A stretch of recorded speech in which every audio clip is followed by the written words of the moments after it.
One of the really important things to learn is how to deal with basic major and minor chords. And what you saw in my musical example was kind of improvisations based on a very important concept, which is the circle of fifths. And for me to kind of show you the way I think about moving from chord to chord, I have a really kind of vital exercise that focuses on learning all the different inversions that are possible, and in this case of major and minor chords. So I'd like to start off with looking at, a basic chord, C major. It's a triad, and the notes of the C major chord are C, E, and G, and we'll play them here. It's really important to understand all the root positions of all the major and minor chords, but also to know about the inversions. So here we are at root position. Now if we take the bottom note and we put the bottom note C, which is the root, on top of the chord, then we have what's called the first inversion. And if we take the next position up, which is the second inversion, we're basically taking the E and putting it at the top. And those are the only possible inversions of C major. So, in a way, it's pretty easy. But of course, on a full-size keyboard, you can play C major down here, you can play it up here, the inversions, anywhere. So the first thing I'd like to recommend to all of you out there is, at your keyboard, find all the root positions of C. Play it here, play it really high up, and look at it, kind of let it, seep into your brain. And then get to the first inversion. Remember, put C at the top of the chord. So E would be your bass note. And then find that in the different positions. And then the same with the second inversion, where G is the bottom note. And then find that all over the keyboard. If you're a little bit more advanced, you might want to try running the inversions.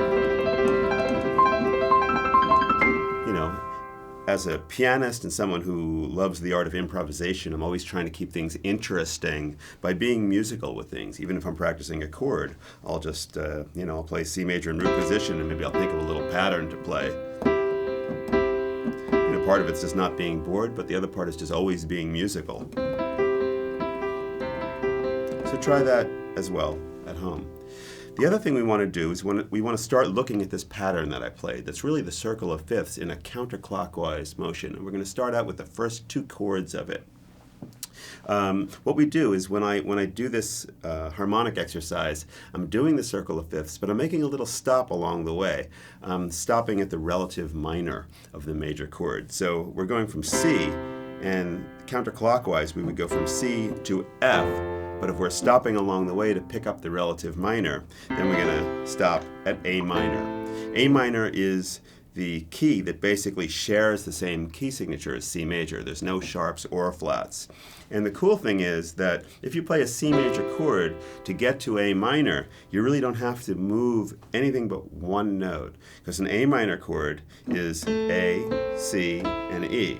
And of course for C major, you had the C and E, and the only difference was there's a G in C major. So really, if you're on a C major chord, you just have to move the G to an A. And that's the beginning of this exercise.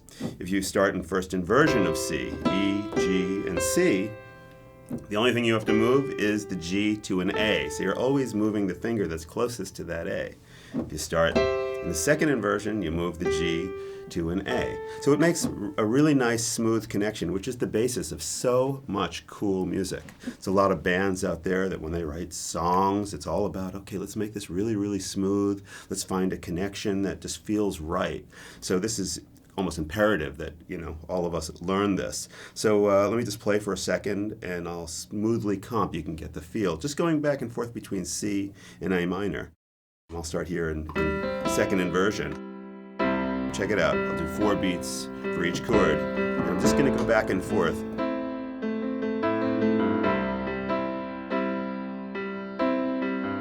Maybe I'll go to a different inversion now.